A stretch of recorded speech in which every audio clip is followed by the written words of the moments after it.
Good evening. Thank you for joining us for another community update. If I haven't had a chance to tell you, welcome back and Happy New Year. I want to let you know that you're going to get some updates this evening about COVID information, but you're also going to get some other information about our next school year and some of our plans. So please let us now have Dr. Canal give us a little bit of information about our COVID updates. We are in a spike, and I just want to assure you that we are going to get through this, and we're continuing to educate our students and keep them safe. Thank you. Thank you, Dr. Comende. The California Department of Public Health recently amended its guidance on isolation protocols to be more closely aligned with the CDC recommendations. As a reminder, isolation guidance applies to any individual who has tested positive for COVID-19. We have confirmed that existing school guidance regarding quarantine protocols, whether there has been a positive exposure or it leads to infection, remain unchanged at this time. The most significant change to the California Department of Public Health made has to do with the recommended length of isolation period. Previous guidance recommended 10 days of isolation, but after the CDC's recent amendments to those guidelines, the California Department of Public Health now states that a person, regardless of vaccination status, can end isolation after 5 days if they are symptom-free or their symptoms are resolving and they have a negative COVID test. If a person is unable to test, isolation can end after day 10 if the symptoms are not present or are resolving. In the next slide, we'll discuss modified quarantine. Unvaccinated, masks worn during the exposure, we still have the modified 10-day quarantine. Continue in-person attendance as long as there are no symptoms. We continue to mask, test twice per week, and no extracurricular activities.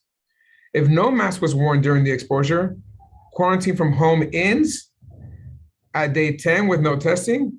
After day 7, if tested day 5 or later, continuing to monitor for 14 days. For staff, boosted, mask and monitor for symptoms and recommended testing. If staff is unboosted, mask and monitor, test 3 to 5 days after the last exposure, and symptoms occur, you isolate and test. On the last slide, we discuss the recommendations from the California Department of Public Health for masks for indoors. Again, these are the recommended most effective use of mask. Lastly, COVID testing for staff continues twice per week, Tuesdays 6:30 to 9:30 and Fridays 2 to 5:30. But please be advised and keep a lookout for those emails, which sometimes extend the times of our testing and sometimes add additional days given the demand for testing during this time. We will continue to communicate with the California Department of Public Health and county staff. We will keep you posted of updated guidance as they are updated, and we ask you to continue to be safe and continue to mask. Next is we'll have Shanae Bowman, our Assistant Superintendent in Ed Services. Thank you, Dr. Canal. Good evening, Upland community, and Happy New Year. I would like to share a few updates about your students' learning experiences. First, right before the winter break, our students took the iReady test for English language arts and math. I'm excited to share that our students have had great growth in learning during the first 3 months of school. Over the next couple of weeks, students will be engaged in reviewing their scores and setting goals towards meeting their grade level standards. Students will take the state SBAC test beginning in April, so the next 3 months of learning will be very important. Also, you may have heard about new legislation expanding universal TK programs. Some school districts in California must offer TK and K classes for all age-eligible children to attend beginning next school year. TK is the first year of a 2-year kindergarten program and uses a modified kinder curriculum that is age and developmentally appropriate. Students must be in school for a minimum of 180 minutes a day in TK. Currently, we have 7 TK classes across 6 elementary schools in our district, and because access to TK is being expanded to 4-year-olds who do not turn 5 until February 3rd, we anticipate and are preparing for expanding TK access in our district. The registration window for TK and K opens on January 17th and can be found on our district website. Lastly, I'm excited to share that we are in the exploration phase of increasing our high school students access to college credit courses. We are currently looking at expanding dual enrollment through an early or middle college program. We are in conversation with local community colleges and determining the best approach to ensure our Upland High School students graduate with access to programs and resources that ensure their post-secondary success. More information about our plans will be shared next month. And now Ms. Salgado will provide some updates on attendance and enrollment. Thank you, Mrs. Bowman, and good evening. You may recall in the communication that we sent out before the winter break that we were announcing an attendance incentive program. And at the time, it seemed like a really great idea. But given the circumstances that we find ourselves in, we have decided to pause this program for the time being. However, I do want to remind you that if your student is not feeling well or is having to isolate or quarantine at home, we do have short-term independent study available, which will allow your student to complete their schoolwork while they are at home. And finally, we will continue our attendance recovery program because we feel that it is very important that all students have the opportunity for an in-person learning experience that they missed when they were absent from school. On the next slide, as Ms. Bowman mentioned, we are excited that our enrollment window for TK and K is opening next Monday, the 17th. You can find the enrollment link on our website, or I have a bit.ly here that you can use as well. Also in the communication that we sent out before the break, we included a survey to determine if there was interest in a virtual school. And the results indicate that there is a desire for a virtual school for our elementary age students, TK through grade 6. So we will be asking our families to select a learning model option. We will be offering 3 options next year: the traditional in-person learning. We will also continue to offer independent study. And as a reminder, independent study is primarily led by the families with a weekly check-in with the Upland Unified Independent Study teacher. And finally, for our elementary students, we will be offering a virtual school. This will be a combination of live instruction and work that the student does independently or with a small group. It is a structured full school day.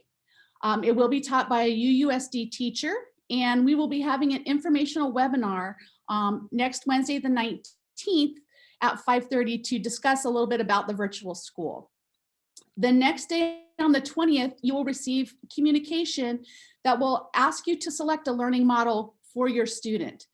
And so be looking for that on the 20th. We are asking all of our families to select a learning model for each student. And now I will go ahead and turn the slides back over to Dr. Carmen Day.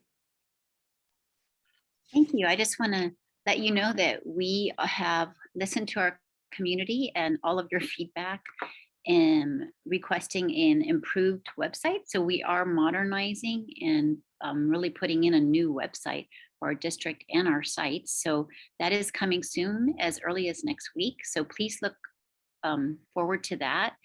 And I want to thank you in advance for the patience. And if we do have any glitches in transitions like this that I've experienced, there are sometimes glitches. And I, again, want to thank you for your patience in advance. Another program that we are celebrating with great success is our dual language immersion program. We have had currently 2 family information nights. The window for enrollment for our dual language immersion is open on January 17th and will go all the way till February 18th.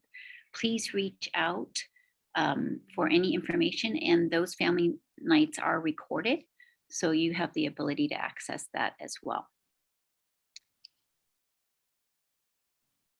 We are offering another voluntary COVID vaccination clinic at one of our sites on February 7th. It's going to be at the high school cafeteria.